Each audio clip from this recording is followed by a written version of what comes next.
Hello and welcome to the Recreation to Recreation podcast, the show where we explore the stories of people who have turned the activity that they love into positive change for our world. My name is Jen, and I'll be your sidekick on this adventure as we treasure hunt for gems of insight and wisdom while exploring the planet with our inspiring guests. For today's adventure, we're heading to Kangaroo Island, South Australia, and beyond with Duggie to explore his world of winemaking, cancer, and living mindfully.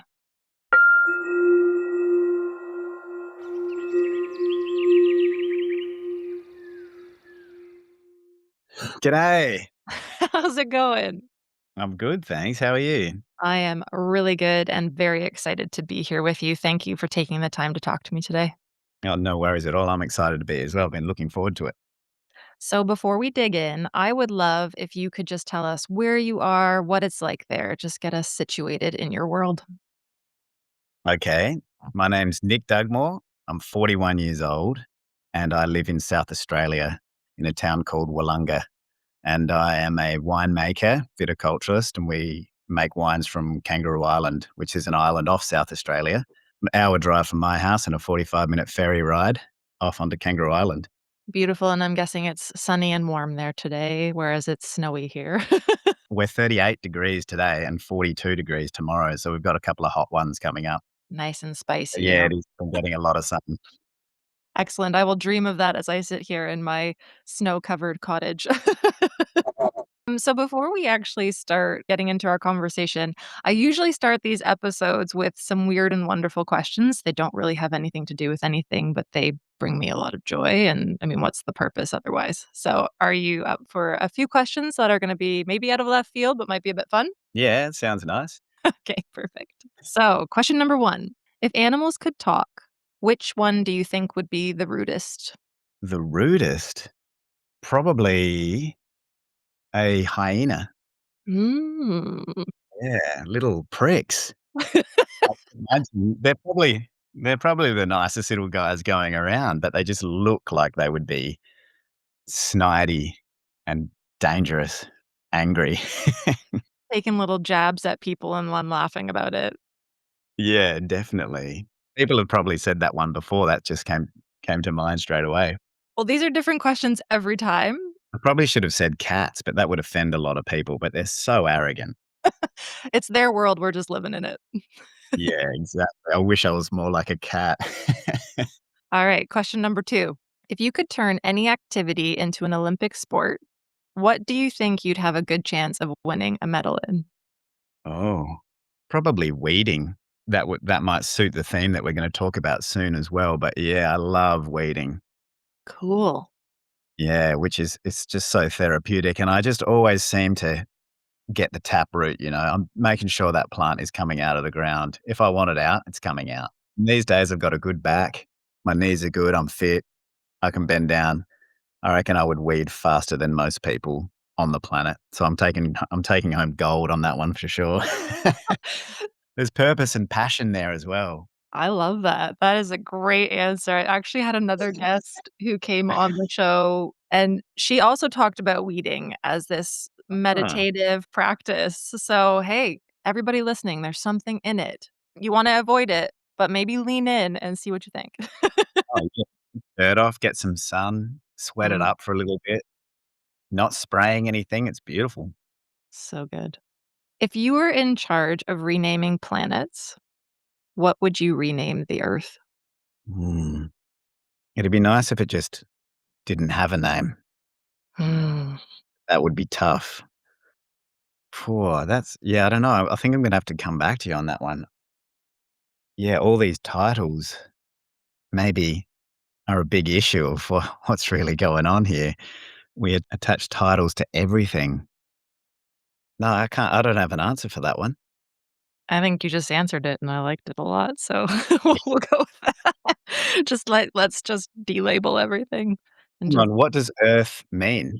Is it Latin for something, or it'd have some kind of like, why is it even called Earth? There'd be some amazing answer to that, I think, which probably is the answer. Earth is probably a very good name, I imagine. where does the word Earth come from? Old English and Germanic roots, specifically meaning ground, soil, or dry land. Oh, okay. Doesn't What really about the capture water? the essence. I know, I was like, doesn't really capture the essence of this planet though, does it? No. That was a while ago that when, well, still we're learning the science, but yeah, they didn't have all well, actually, we'd nowhere near have all the answers right now, so we'll have to stick with Earth at the moment, though, but we need to incorporate water in there somehow. Okay, returning back to the drawing board, everybody. What do you think is the worst superpower you can think of having? Probably being invisible, Hmm. just because everybody's beautiful, you know? You shouldn't wish that for yourself. I think maybe people choose that superpower for, insecurities rather than being able to go and sneak in somewhere. That would be pretty handy, actually. But On second thought. being invisible for the wrong reasons, Hmm. that's my answer.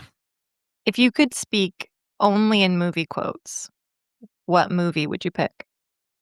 Oh, God. Braveheart, I reckon. My wife is Scottish, and she tells me that William Wallace was actually just a rapist and a pillager and a brute, but in the movie, he's an absolute hero. Mhm. So I'd go with it. I'd go with the Walt Disney version of Braveheart and all the things that Mel Gibson says in that, particularly freedom at the end. I would be yelling that from the rooftops as the handkerchief falls from my hand down to the ground. Oh, epic movie. And the last question. What is one thing about yourself you think most people would find surprising? They would find surprising. Probably I was, I think, pretty self-conscious as I had quite bad acne on my back when I was young, Mm. and I never had my shirt off, ever.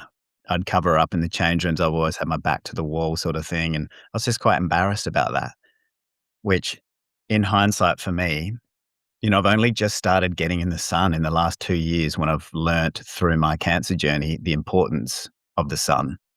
Maybe that was a contributing factor to my cancer, the fact that I didn't ever get sun on my body.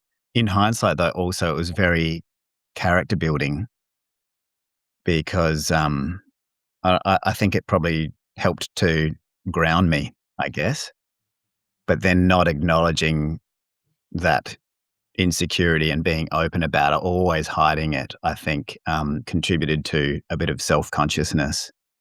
Mm. 'Cause I'm normally very and I still am, when I've got a shirt on, I'm a very confident person, and I love chats, and I love socializing and all these things, so people probably wouldn't think that I am self-conscious, but I definitely am. That's why I love these questions because they just bring out the most interesting answers. Yeah, I've never actually even said that. It feels nice to say that out loud as well, you know? I'm glad. One of my best mates, I told him about it, and he said, "Oh, I thought you never took your shirt off because you were a little bit fat." And I was like, "Oh, I weigh 70 kilos for most of my life. I didn't have any." I was a tennis player. He just assumed that I was embarrassed about my body somehow, but we never even spoke about it. He was my best one of my best mates. We slept in a tent together through France for 4 months straight, and I just didn't ever really even let him see my back. Right. Yeah, which is a lot to hide throughout that whole thing, you know? Yeah, it's exhausting. Yeah, but I didn't see it like that. I'd normalized it.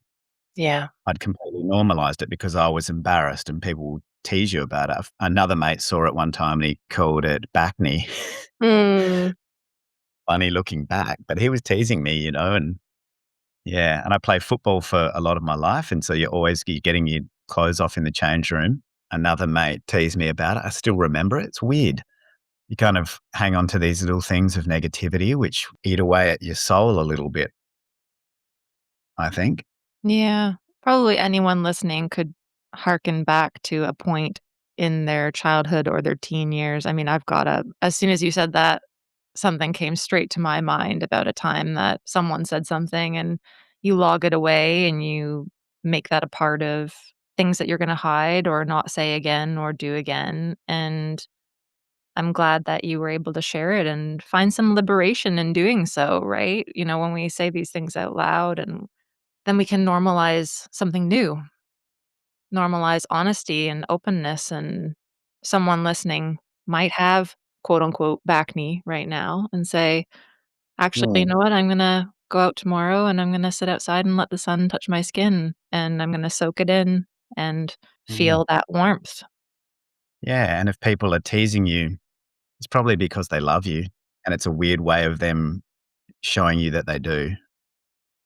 So you can try not to take it personally, and, the solution, if anybody is listening, solution is sunlight to so many things, particularly bad skin. You wanna be out there getting that, not hiding away, being confident. But yeah, I think that they act as little triggers, don't they? They set something off inside you, and that's not good for you on a cellular level too, especially if it's, looking back at mine, it was every single day, all the time, and I'd Mhm. always be in the mirror looking at it as well. Yeah, which is weird. I feel sorry for my former self with those thoughts. Now I've changed that a lot. I've got a tan for the first time in my life, which is weird. And I started getting tattoos, because I became cancer made me realize, holy shit, no one's going to remember me. I just need to enjoy this power of this and being aware of all this and stop caring about those things. I now live by a little bit of a mantra that other people's opinion of me is none of my business. Mhm. And also to judge myself based on my intention as well, and my intentions are pure. I can sleep at night, I sleep well at night, you know? Mm. Those are 2 really beautiful things to live by. Yeah, it's changed. It's changed a lot. I think they're ever evolving, those sort of things. Yeah, you find your own compass points, right, for living your life, especially when you're called into the intensity of realizing that this is finite and that I have this life in this body at this time with these people and the things that are happening. And so it's like, no matter what you believe is going to happen afterwards, there is something really beautiful and poignant about being aware of our mortality as we're living it. Definitely, yeah. Oh, it's such a gift, isn't it?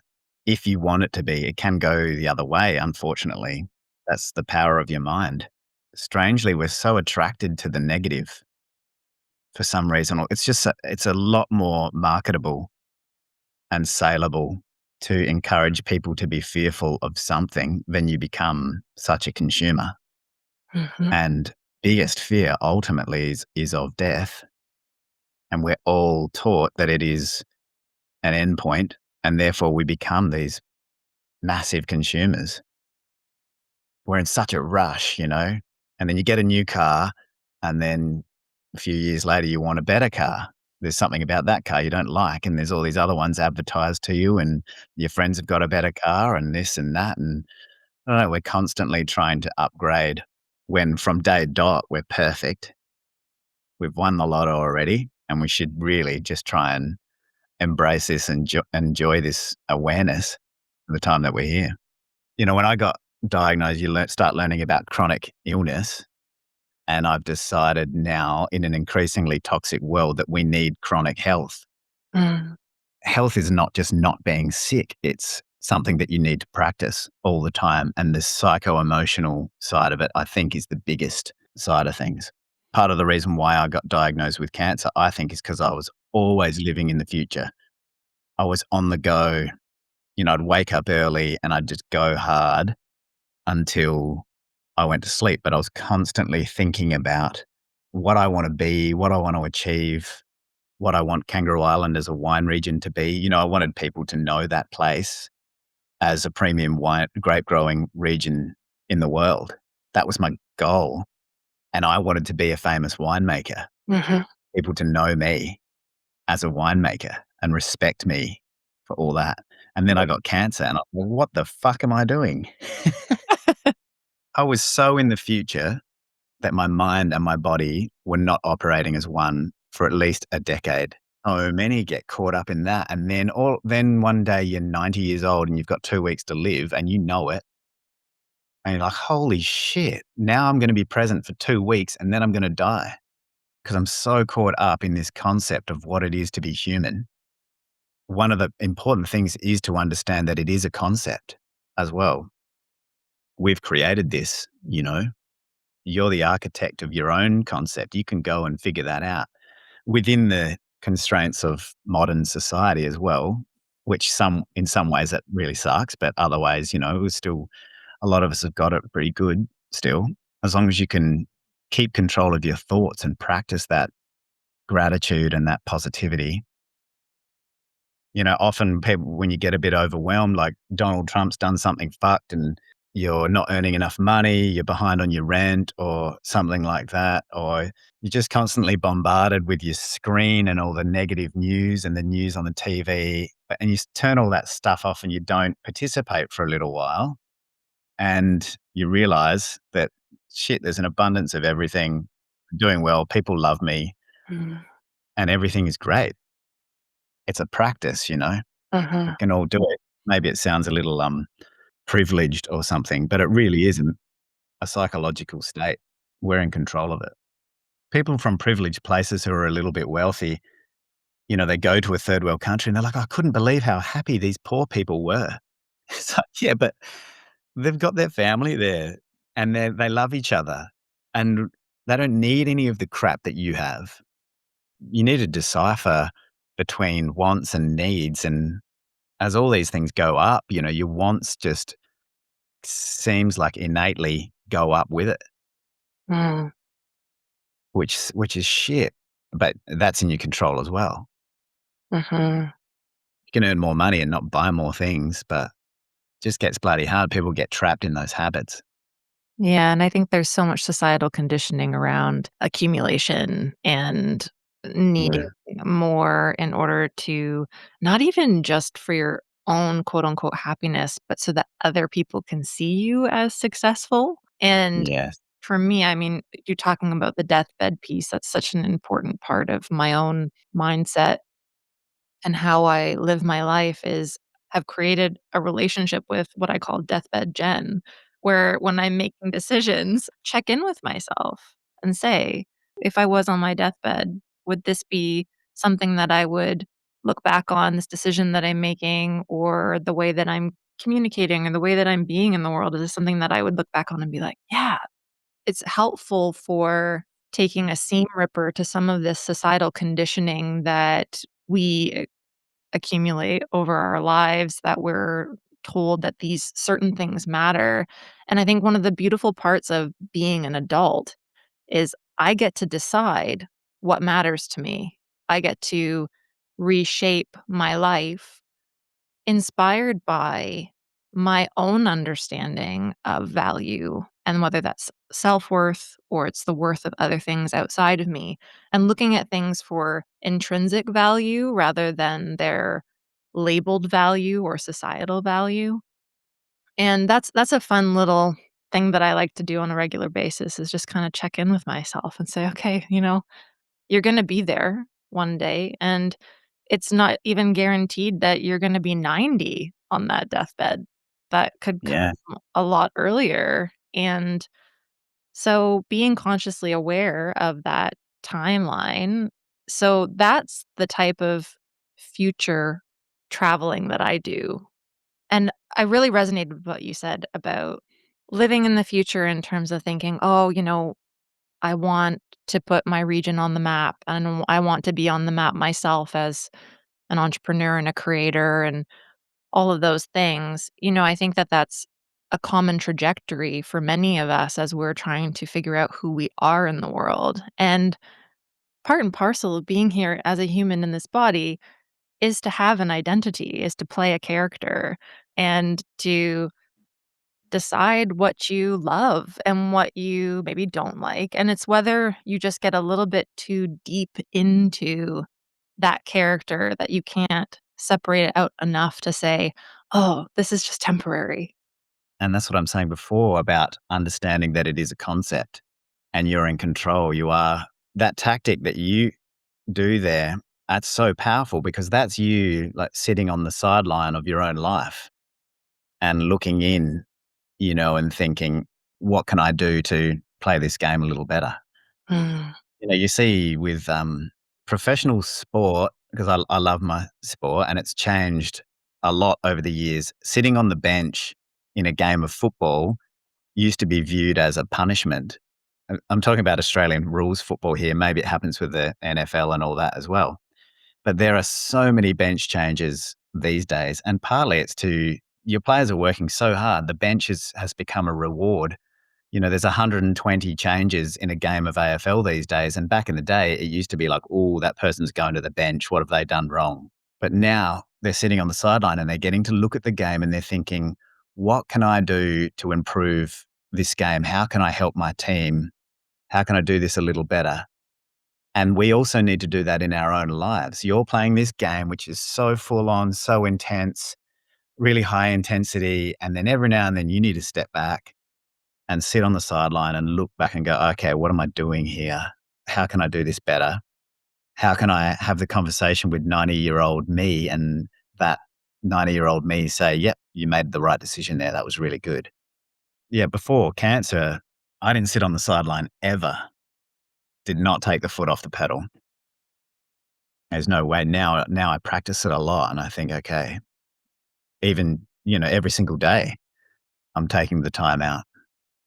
And even if it's sitting down and meditating for half an hour or an hour, or just taking a little bit more time to answer a question from somebody and just thinking about it a little more, or even what I do now when practicing gratitude is just to think about my response coming from a place of love, Mm. rather than just responding quickly in the emotion of a situation. Just lots of little tactics like that. I think they all add up, but they take work. I only did the work because I went through a certain level of suffering. And I hope that other people don't have to go through that level of suffering before they go and do the work. It's a big discussion you've got to have with your own ego, but you can be such a better version of yourself as well. But to admit that you can be a better version of yourself means that right now you're thinking you're not, which is tough conversation to have with yourself. But I think we can all do better. Yeah, and I think that there's a really important distinction between taking responsibility, because for me, responsibility for self is compassionate, whereas Mhm. when I'm criticizing myself, I'm into blame, and I don't need to be there. I can take responsibility and make the changes that I know I need to make or I want to make, and even if I don't know what they are necessarily, I can usually feel it out. You can usually sit with yourself and feel in the right direction of what would be a better decision here. And discovering that if I can't in the moment take that pause, as you're saying, answering a question for someone, or you're just kind of reacting versus responding. It's like, what's my recovery time to then come back and say, "Ooh, can I add to that?" Or, "Is it okay if I change my answer?" We're so afraid to say, Yeah. "I don't know," or come back later, and I think that everything's in motion. Everything's constantly changing and evolving, and so too can our answers to things, our reactions to things, our responses to things. It's learning that we have responsibility, not blaming ourselves for when we do something that we know deathbed Jen would be like, "What was that?" Yes. Anyway, before we get too far down this road, I would love if you could take us all the way back to where you were born and where you grew up and tell us a little bit more about your childhood and how you basically followed this path into the things that you're passionate about. Okay. I was born in Newcastle, which is the east coast of Australia, about an hour and a half north of Sydney. Parents are South Australian, and we moved around with my dad's job quite a lot. He worked for the same company for 47 years. Bit old school. He's pretty dedicated. I left school at pretty developmentally important times. And it was quite emotional leaving friends, but then making friends in other places. But it was all very character building, I think, and made me a lot more social person than what I may have been. So that was cool. But then, yeah, but as soon as it was time to leave home, I was out, I was off. I traveled around a lot and I went to university in South Australia. My family was still living in Sydney, but they eventually came back to South Australia and we're all here now. Then, yeah, I studied wine marketing. And then once I'd finished that, I traveled the world doing vintages. I worked making wine in Bordeaux and France for a couple of years, Canada in the Okanagan, which was amazing. That was one of my favorite. And that one, actually, I worked with a bunch of young Canadian snowboarders who were just amazing people and so cheery and passionate about wine. And that's what really got me passionate about wine at that moment, because I started to understand wine on a different level, not just alcohol. I started to understand it on more of a cultural and spiritual level that helped to bring people together, understood its role in history, which was really cool. And then I decided that I wanted to be a winemaker. I went back to university and did chemistry and winemaking. And I was doing a vintage in New Zealand, actually, and I met my wife. She's Scottish. She had studied in Christchurch and then went down to work in this winery. We met there, weeding the garden, actually. Yeah. See, guys, Yes. you just gotta start Yeah. reading. Maybe that's why I love weeding so much. It There it brought me to my wife.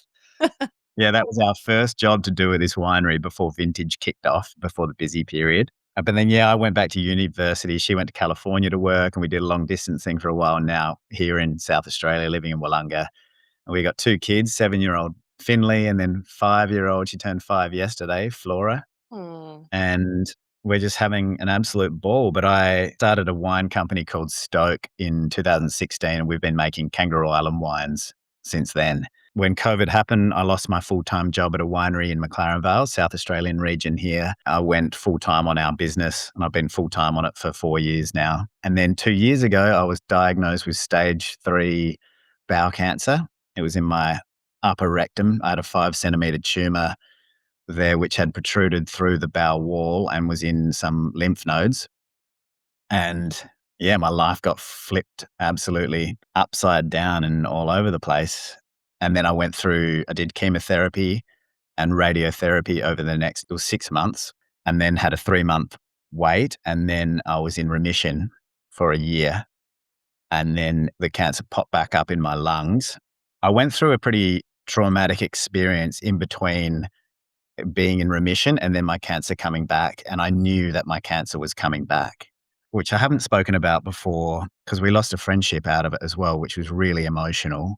Even though I had learned everything I had learned about the power of the mind and these tactics that I could use to deal with these levels of stress, it was just incredibly emotional. And I just couldn't control my thoughts for a while. I was depressed there for a bit because of the loss of this relationship, and financially it was very hard for us as well. And I said to my wife, I think my cancer's coming back. So then I was a little bit anxious and just hyper aware of my body, which I still am. Not anxious, but just hyper aware, in tune with my body these days. And I just felt like it had come back in my lungs. And I booked in a scan and I went, and yeah, they found 4 lumps in my lungs. So they couldn't biopsy it, but they think that it's bowel cancer in my lungs. So we did radiotherapy on one of the lumps and that worked. And now I'm doing nothing. There's 3 other lumps there that have, in the last 3 months, they've grown by 2 millimeters each. But I'm learning a massive amount about human health, and I'm doing all of the weird stage 4 now cancery things that cancer patients do, or some cancer patients do. Some cancer patients, I think, just become the victim and they put all their faith in the conventional medical world. But I'm really trying to take matters into my own hands, and I'm doing all sorts of things for my health. And I feel incredible. I feel the healthiest I've ever been in my life. And also psychologically, I'm onto it. Although coming up to scanxiety is a real thing, and I do get a little bit anxious. I get scanned every 3 months. That can be a little bit tough. It's weird. It's like it subconsciously comes in. I think it's PTSD from diagnosis, because that first 8 days from when they found the tumor to knowing the extent of my cancer, was, I was on my deathbed psychologically. It was just fear. We were taking, we didn't sleep for a few nights in a row, and then we had to take, I can't remember what it's called, so we could actually get some sleep just because it was pure fear in that first period to find out whether I had a chance at life or not. But yeah, now we got a winery. We're not looking after our vineyard on Kangaroo Island anymore. And we've simplified the business a lot. This cancer was a message. After a while, I realized that my body was talking to me in a pretty extreme way, but it was telling me, you need to change. So I've gone about changing a lot of things up and then just being way more present. I couldn't give a shit about Kangaroo Island as a wine region anymore. And I don't care what people think about me in the nicest possible way. I just don't care what people think about me and me as a winemaker anymore. I have zero ambition to be a well-known winemaker. And all I want to do is enjoy my children and enjoy this amazing gift that we have and just be in the moment. That's the summary up until now, pretty much.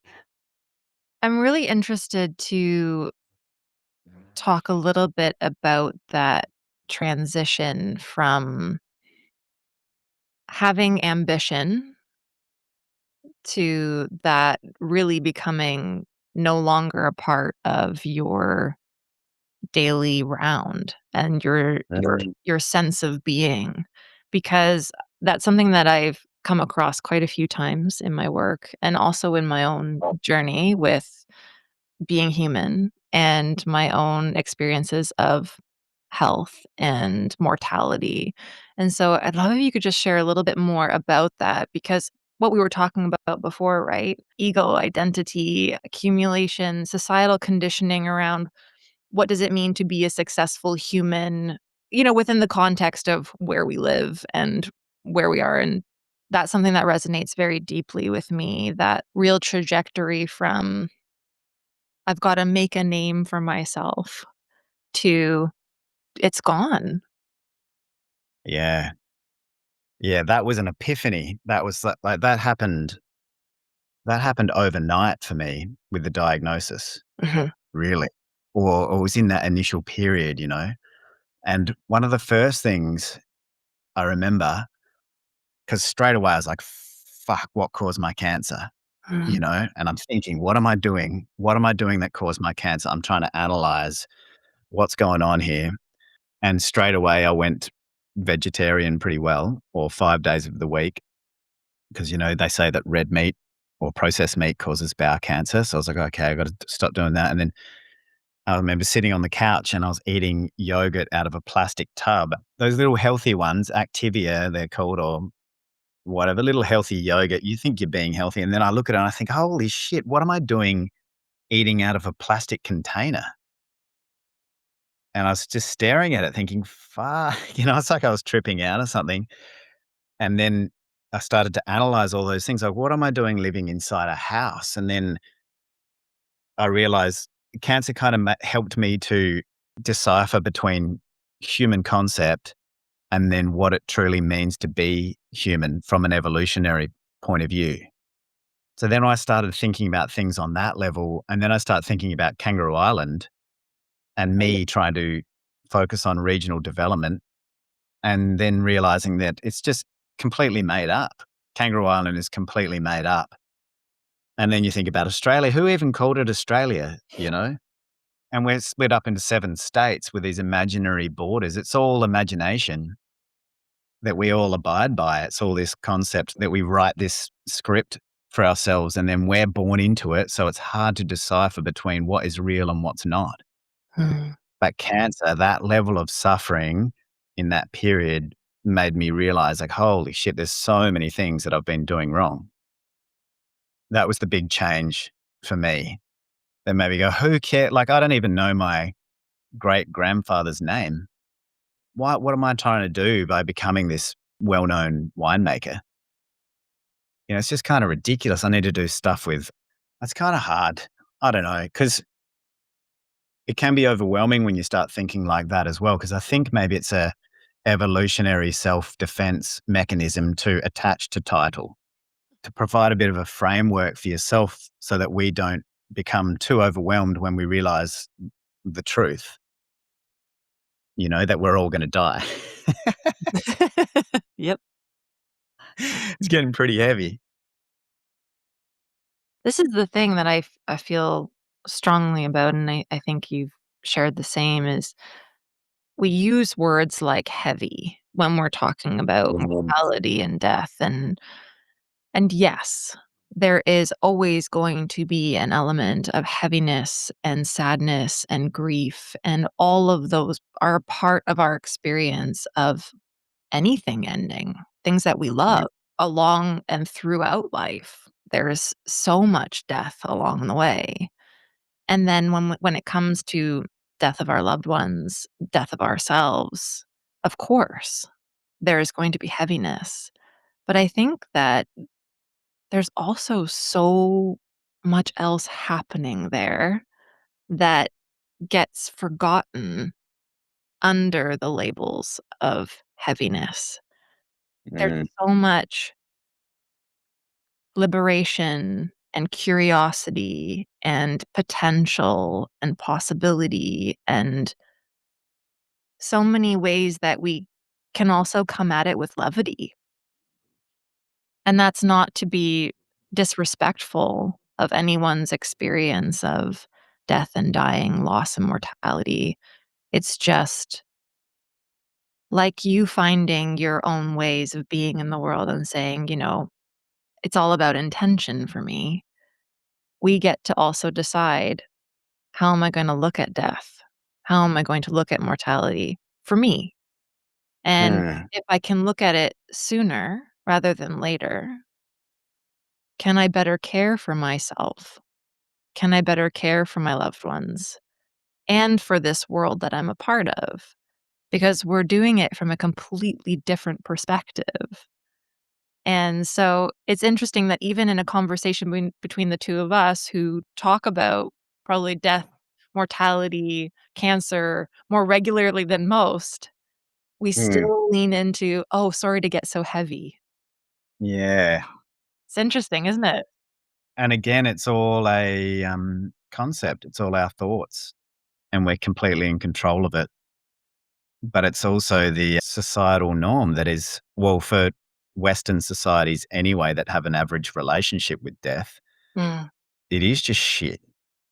It sucks. But it's all the thoughts. It's not so much the death itself, I suppose. It's the thoughts of what my children are going to be like without me, or maybe even just that the world is going to continue on without me, you know? A lot of societies and throughout history of Homo sapiens, from when we actually went through our cognitive revolution, they're all so spiritual. mm. And only since really the beginning of modern day science have we, which is also pretty well a religion itself, have we gone the other way. And just because we don't have the science for, oh, well, we do have science around consciousness now, but it's just, it's such a hard concept because it's so ingrained into our beliefs now that death is an endpoint. Mhm. Because I didn't know for me, early on, I was thinking, well, maybe this is just a comforting way to look at it because I was facing my mortality to believe that maybe there is something else that my spirit's going to live on. So I wasn't too sure. But then when you go into the science of it and you start to understand all these new things that are coming out, it's unbelievable when you start to hear some of the near death experiences that people have and, coming back, being dead or kept on life support for 2 weeks and coming back and a stage 4 cancer completely disappearing because that person came out of fear, realize that they are beautiful and they are loved and they can resonate all those feelings and their body will respond. It's amazing.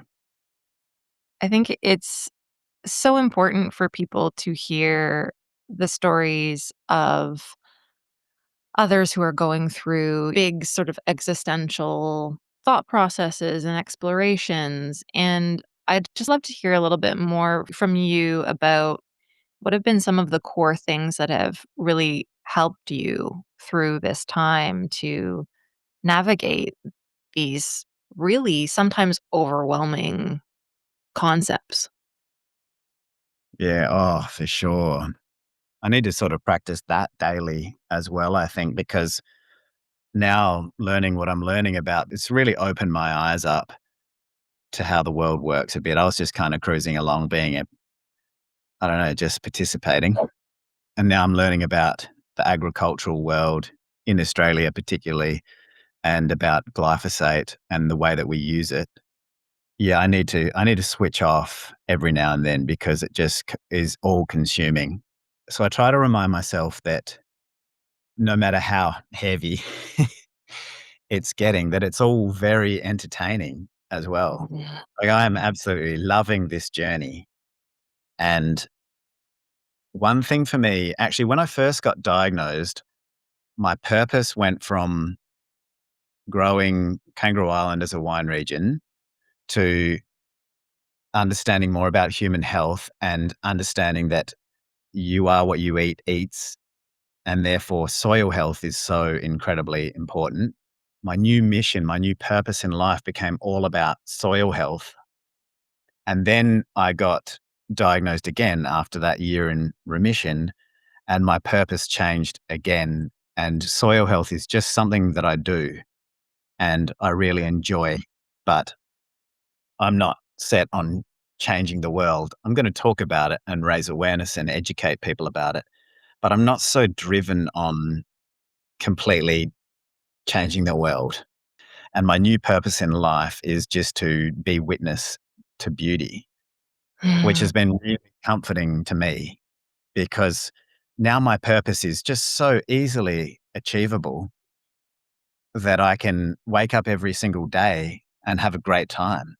You know, this, of course, it's a roller coaster. There's still moments, but then just to remind myself that my purpose is to, have a ball with my children in the morning before we head off to work and take the time, try not to get worked up and rushing out the door and just enjoy them wanting me to be in the bathroom when they have a poo, you know? Totally. I'm just going to sit there with them and enjoy that moment because they're not going to want that forever, Mhm. and maybe I'll be a little bit late for work or a little bit more rushed to get there or something, but it just doesn't matter. It's just, I'm just going to embrace those little moments. So I think changing my purpose from one, two to the third thing of witnessing beauty.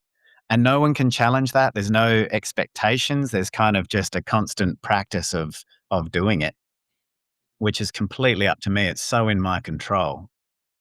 So I think that's been a massive thing for me. And that's brought me peace and brought me the ability to just be in the now.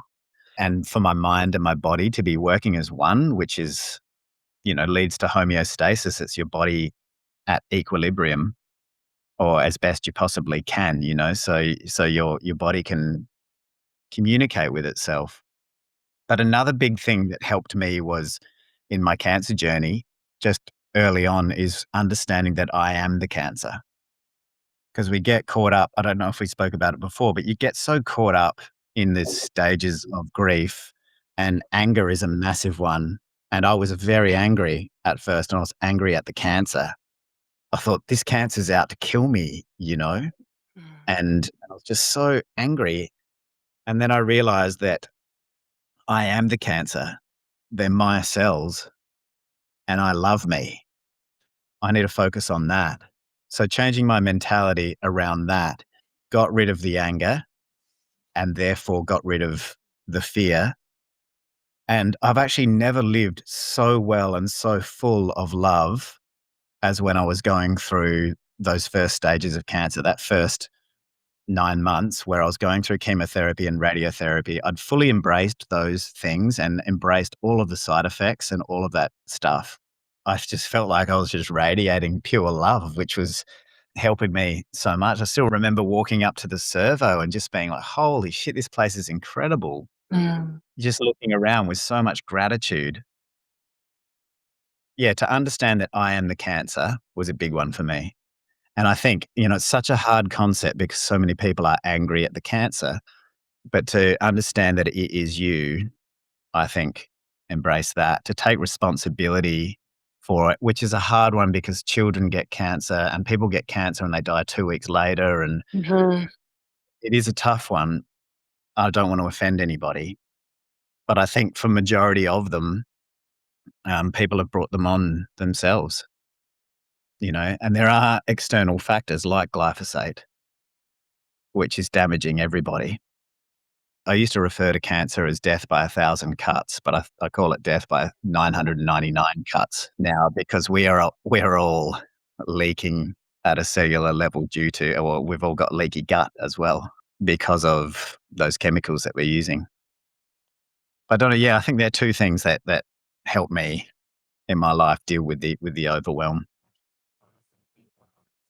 And I'm curious, I heard you mention it earlier about meditation. And for those listening who knows where they are in their experience of cancer or other illnesses and mortality, loss, what does it look like for you to actually practice that?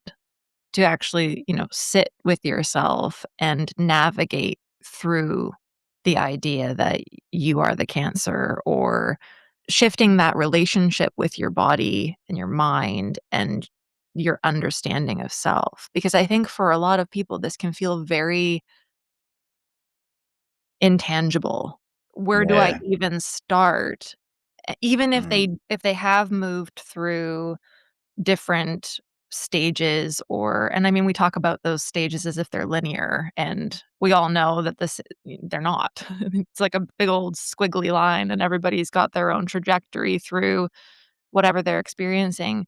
What can it look like if someone wanted to approach that type of belief? And mm. what did that look like for you so that they maybe have some tangible steps that they could start with today?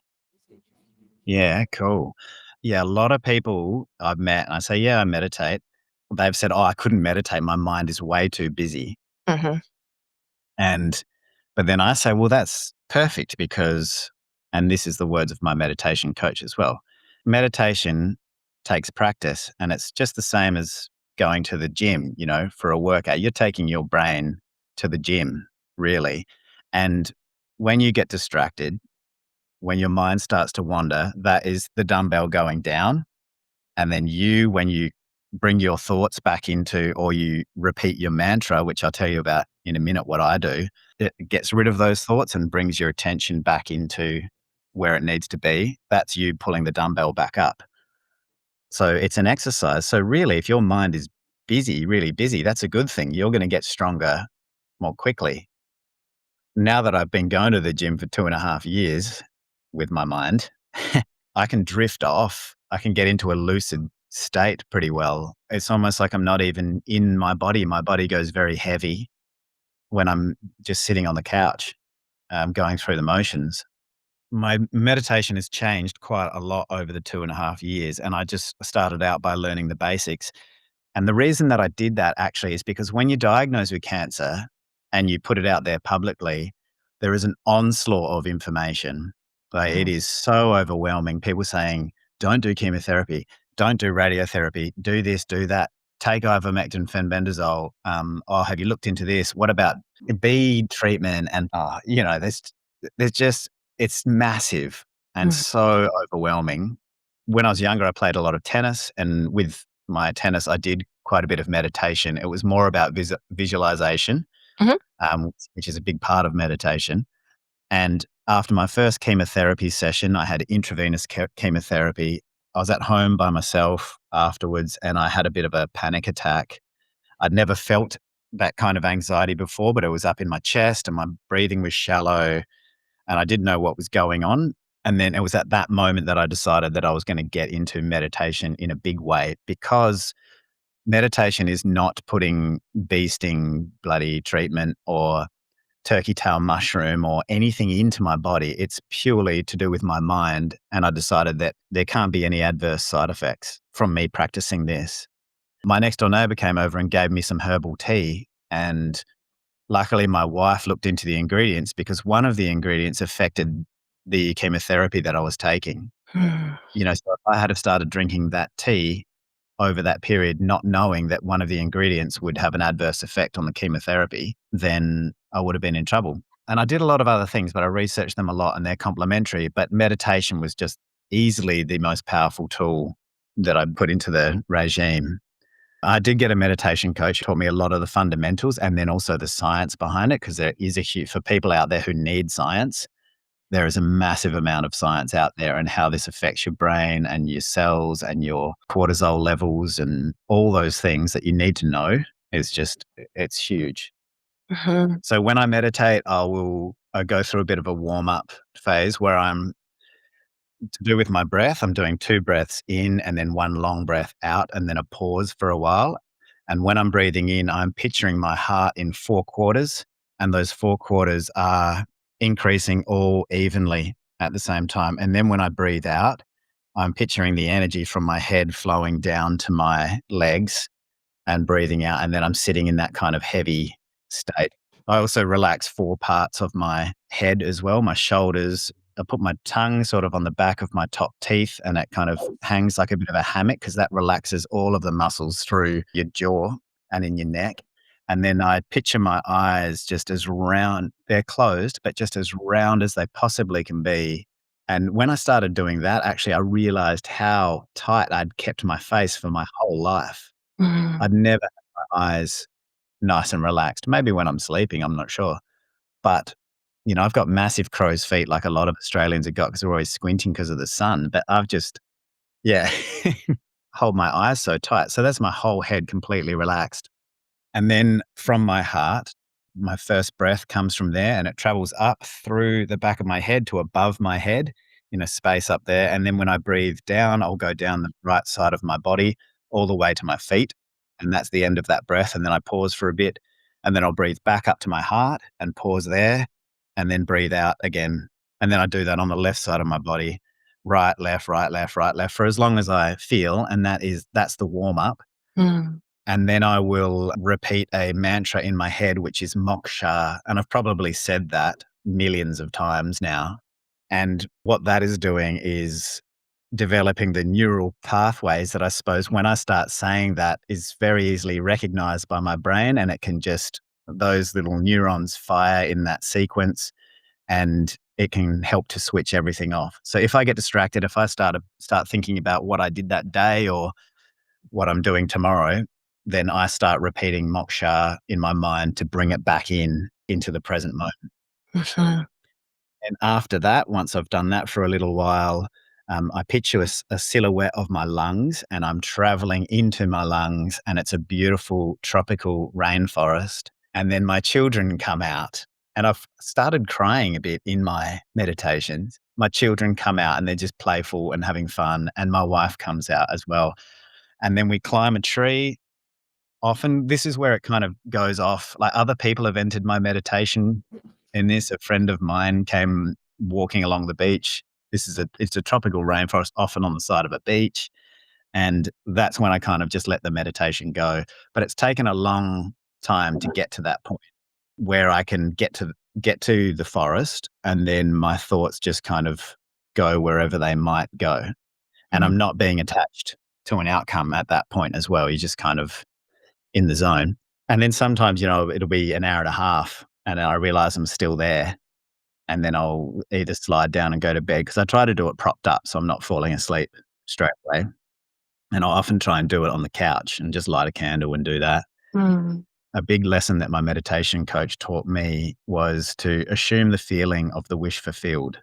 And I suppose just like I was doing when I was driven to raise the profile of Kangaroo Island as a wine region, constantly thinking about what that might look like, I was constantly thinking about what a healthy me, cancer-free, would look like. Mm. And that version of the meditation, rather than going into my lungs as a tropical rainforest, it was me standing down at the beach and I was wearing a pair of board shorts that I own, 10 kilos lighter, and I was tanned and I was covered in tattoos and I was wearing my akubra and I was looking out at the ocean. That was at the end of my meditation. I would picture that feeling of the wish fulfilled. which was a healthy me. And I was wearing my scars proudly as well on my stomach from where they were going to cut the cancer out and put a colostomy bag there. That visual just brought so much peace to my body, and knowing that I was going to get there. You know, I was working from that position backwards in my life rather than aiming to get to that state. And now I do the same thing. Like psychologically, I've rock climbed once in my life, but I'm building a rock climbing wall in my shed.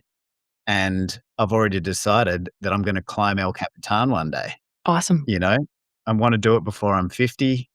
I shouldn't attach actually a time to it, but I'm just I'm so pumped on it that in my head, I'm already a rock climber. You know what I mean? Yeah. And I think that that's the piece that sometimes, I mean, people get so focused with meditation on that very first piece you mentioned. My brain, my mind is too busy, I can't meditate. Mm. But meditation is so broad. I like to myth bust it as a meditation teacher because I find that we have such small ideas of what meditation is and also what mindfulness is and living mindfully and living meditatively when you're not actively practicing. And that's why another piece, it's called doing a practice because we're constantly practicing meditation. We're not seeking to ace it. We're just practicing, we're practicing, we're practicing.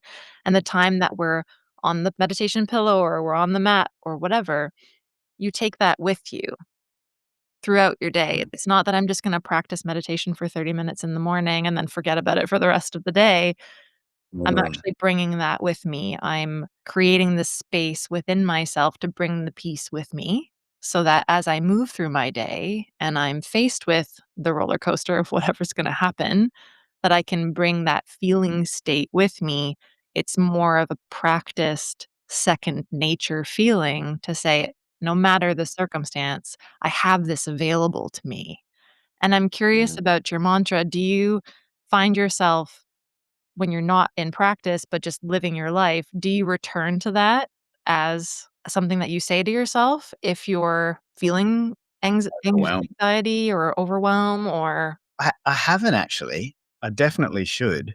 I should moksha because straight away my body, even when I say it just then, you know, my body responds a little bit. So yeah, I should bring it in, but I definitely know when I need to meditate. Like if there are some overwhelming moments throughout the day, because it's, you know, it's completely out of your control. Who knows what might happen? I know when I need it now, which is nice to recognize and okay, I'm getting a bit worked up here or whatever it might be, and I'm going to meditate. Mm, And even making the decision that yes, I'm going to do it tonight brings you a bit of peace. mhm, One thing I have realized since getting cancer is that I was not in tune with my body at all before. And now I'm, you know, if there's something going on, I know. If there's something up, then I know why I'm being affected. Yeah, I'm just hyper aware, trying not to be anxious about it, but just hyper aware of how my body responds to a lot of things. mhm. I think a lot of people perhaps are out of tune because they don't take those moments to sit and be there and listen. What point in our lives, especially with children, at what point do you actually stop for a moment? It's so hard. You have to make a real conscious effort to get it done. Yeah, for sure. And for a lot of people, I always call meditation the same as you equated it to the gym. It's voluntary discomfort. It's like, I'm going to lean into this, Mhm.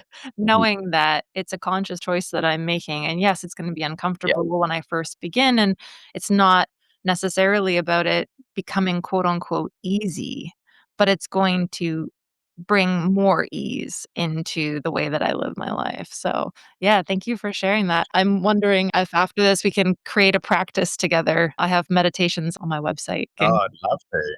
yeah. Yeah. You know, one thing I've noticed since meditation, because my plan when I went through chemotherapy was to go in the ocean every day. I was going to go and swim. We're just 10 minutes away from the water.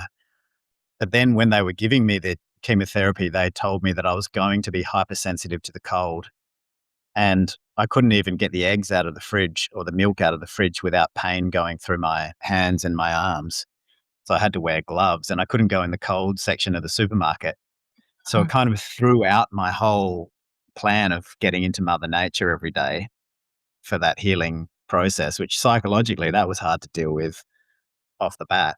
But then also now I find that I don't need to go surfing the way I used to in the past if I'm meditating. It's kind of like I get the same energy from doing a meditation that I would when I'm going for a surf. Of course, I love to go for a surf because it's so much fun. But, there are benefits to going out in nature, surfing or hiking or doing whatever it might be that your body will respond on a cellular level. Meditation has brought me that as well. I Mhm. suppose all these things that get us out of the future and of the past and into the present, like surfing or hiking or whatever, your body's going to respond well to those. And that's exactly what meditation is. Probably sounds boring to people sitting on the couch, but but it's once you get into it, once you've dedicated enough time, you will really see the benefits.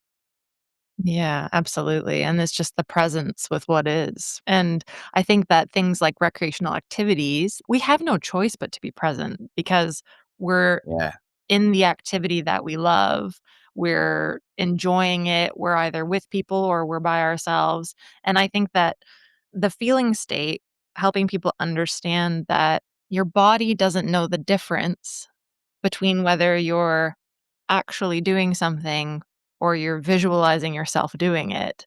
If you can yes, create that internal feeling of whatever it is you're seeking, it's available mm, to you now. And that's another piece about meditation that I think people don't get there because they're so strung up on just acing this first piece of clearing their mind. I have a yeah, meditation called Befriending the Brain because we're awfully mean to our brains, and they're just trying to do their job.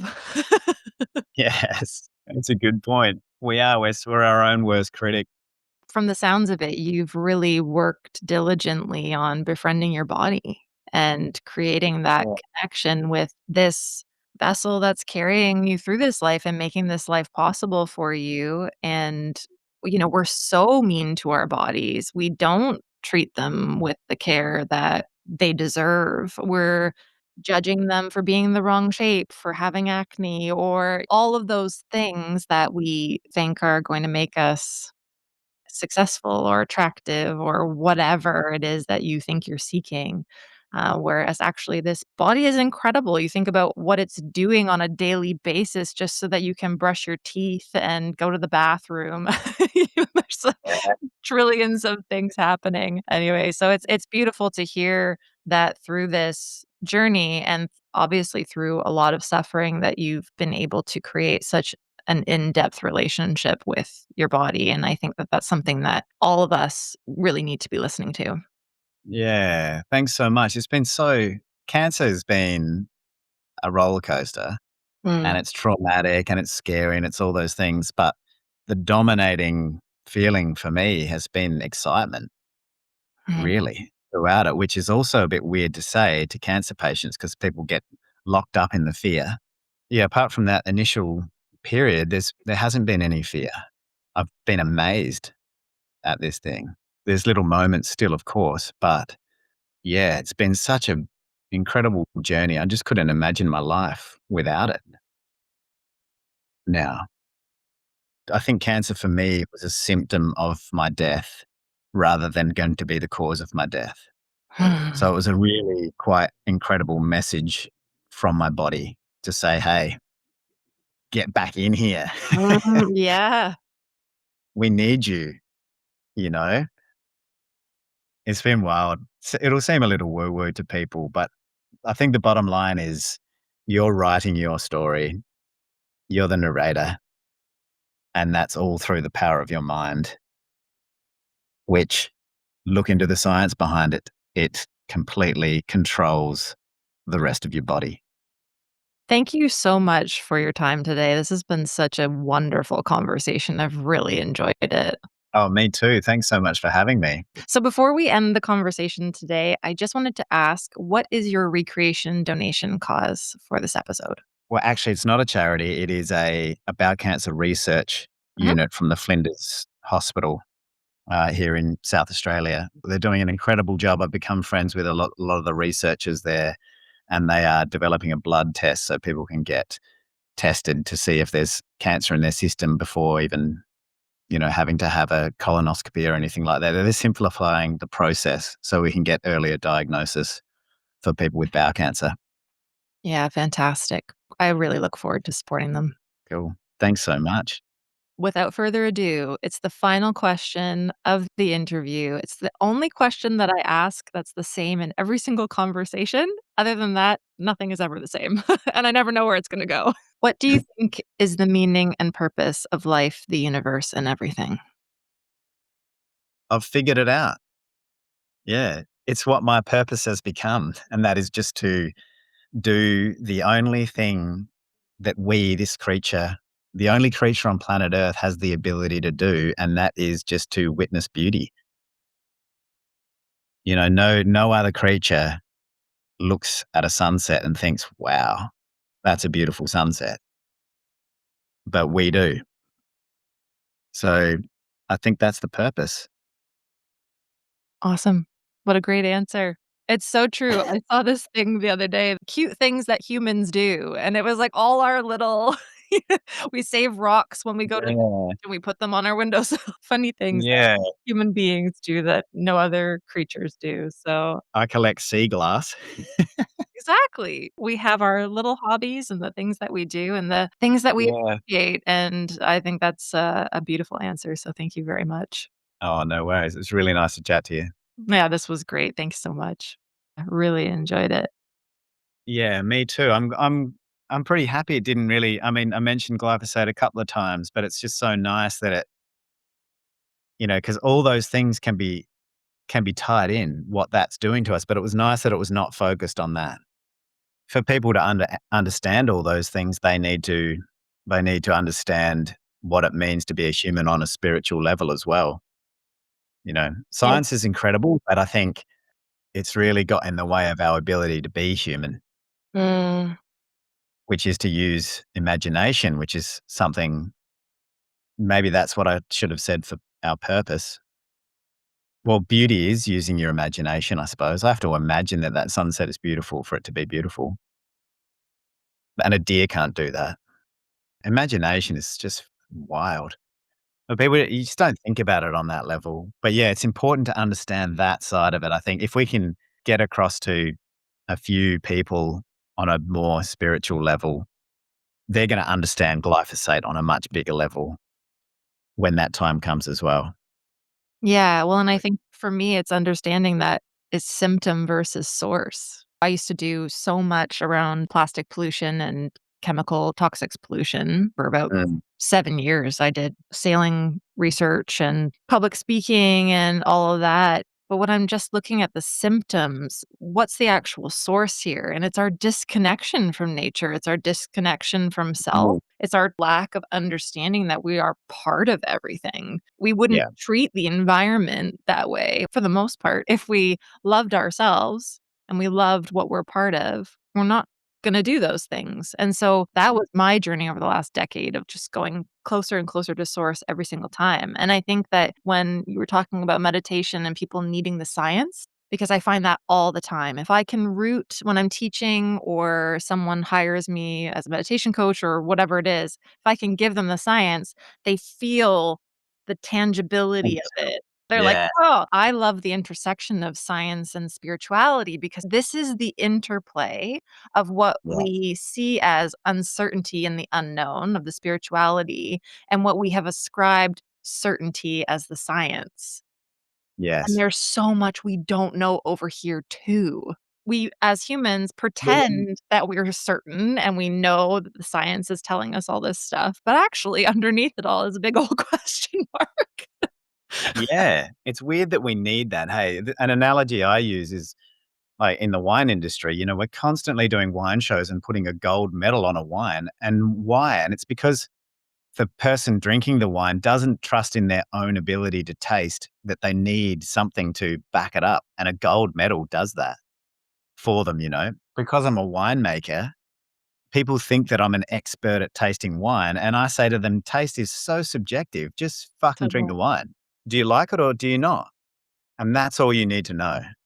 Yeah, and don't be afraid to say, even if it's a gold medal wine, that you don't like it.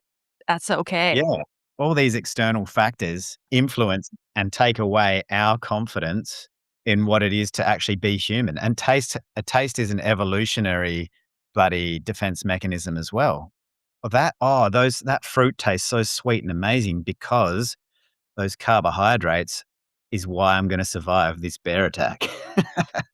It's because we're not thinking about ourselves as the animals that we truly are. That's right. And when I talk to a cancer patient, I say to them, try and get rid of all human concept, combine conventional medicine with ancient medicine, learn about them all and see what's complementary. It's fucking scary to say no to chemotherapy or Mhm. radiotherapy when you've got a surgeon of 25 years telling you this is what you should do and you've got children to live for and stuff. But I also tell people that strip away the human concept as well and be an animal.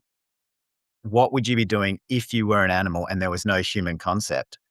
When cancer happened, I think it gave me the excuse to be a lot more openly spiritual. And I'm not saying religious, I'm just saying spiritual, understanding what it is to be a part of this earth. That we are of the earth. We're not from somewhere else. We're not a visitor to this place. Cancer has been the greatest excuse to do bloody anything I want. It's been amazing. Love that. Which is weird, you know? And I think a lot of people get trapped with that as well, because you do go through phases at diagnosis and you go through the anger phase because I think it is grief and some people never get past that. I remember saying on social media that, I blame myself for the cancer. And a lot of people were like, no, don't do that. It's not your fault and blah, blah, blah. But which was really nice of them, and they're just saying what they feel is right, but it's not about beating myself up about it, but it's just about taking responsibility and knowing if I cause it, I'm in control, I can treat it, and then that's a conventional medical system is incredible, but it also kinda takes the power away. It doesn't encourage people to take the power back, and I think you really have to, because psychologically, that's gonna make a massive difference to your healing journey for the whole lot, and it's gonna help your body at a cellular level massively. You get trapped in your head, and when there's fear, when there's cortisol, adrenaline full time in your system, when you've normalized fear, you just can't operate on that level. Your body can't communicate properly, and fear is so unnatural. If you think about fear from an evolutionary point of view, what the hell would we be scared of? We'd be scared of predator coming to eat us, but that would be very momentary and we would deal with it and that fear would be gone. I think about people being fearful of how they look or fearful of having a pimple on your face or something in your teeth when you're out socializing. And then I think, oh, why are we concerned about that? And that's because we can see ourselves. I mean, imagine if mirrors didn't exist. Mhm. Would we even think about that thing? You'd see a reflection in a pond every now and then on a still day or night. But apart from that, you would never even judge yourself. One big thing, and I'm still wrapping my head around it a little bit. If I'm judging somebody else or I'm upset with somebody else, then normally it's my feelings projected onto that person. So I need to have the conversation with myself. So why don't I trust that person? Is it because I don't trust myself? Which is a tough one as well, because they're all massive conversations that you need to have with your own ego. Yeah, and I think that there is definitely a shift towards more people living in this way, turning back inside and saying, "Okay, well, everything that I'm experiencing out there is actually an internal experience. I'm feeling it on the inside. I'm ascribing thoughts to it, meaning, what do I do with that?" And that's what I think meditation and just mindful living in general is so powerful for. That pause between stimulus and response to say, I'm just going to take a beat here and actually be the observer for a minute of my thoughts, of my feelings, of the meaning I'm ascribing to what's happening. And then from that place, making the decision about responding rather than reacting. Yeah, for sure. How we normalize these things. as well. How we normalize being busy. It is a self-defense mechanism as well, I think, and a social thing too. And I say to friends these days, "Oh, what have you been up to?" And the response is often pretty bland. It's like, "Oh, just super busy, just so busy." And then they ask you and you're like, "Oh, no, yeah, I've been pretty cruisy. I've been for a few surfs." And I try to deliberately tell them the things that I've been focusing on that really help myself. And then, I don't know, the way that they respond is interesting because it's like jealousy in a way, or maybe it's an Australian thing, maybe Canadians do it as well, but, you're being a bit modest. But you wanna hear about good things. You wanna hear about these things that resonate and make you feel good, but there's some kind of guilt factor around saying, "Oh, no, I've been cruising. We're selling heaps of wine, going for a few surfs, and I'm having a great time." But all that, there's science behind all that stuff because these things, and why I have gone on this bit of a quest to figure out what health is because I need to figure it out. Otherwise, I'm going to die from cancer. And then you start learning about the history of cancer and then human biology and all these things. And you realize that there is a lot of new science, or probably since the early 2000s, but it's not really mainstream, that talks about cancer being a mitochondrial issue, which is the little nanomotors inside your cells producing energy and creating free electrons for then your body to communicate and to work properly. And then you start learning about their energy, even from your heart. It leaves your body 3 to 20 feet, depending on the individual and the energy that you're actually putting out, and it interacts with other people's biology. That energy is contagious. It seems so woo-woo, but when you start to learn about those things and that you understand that we've actually got no idea. Modern science is absolutely incredible in modern medicine, but we're still just scratching the surface of it all, you know? I love these kinds of conversations, and so I could just have them all day long. Yeah, for sure. It was so nice chatting to you. Yeah, same here.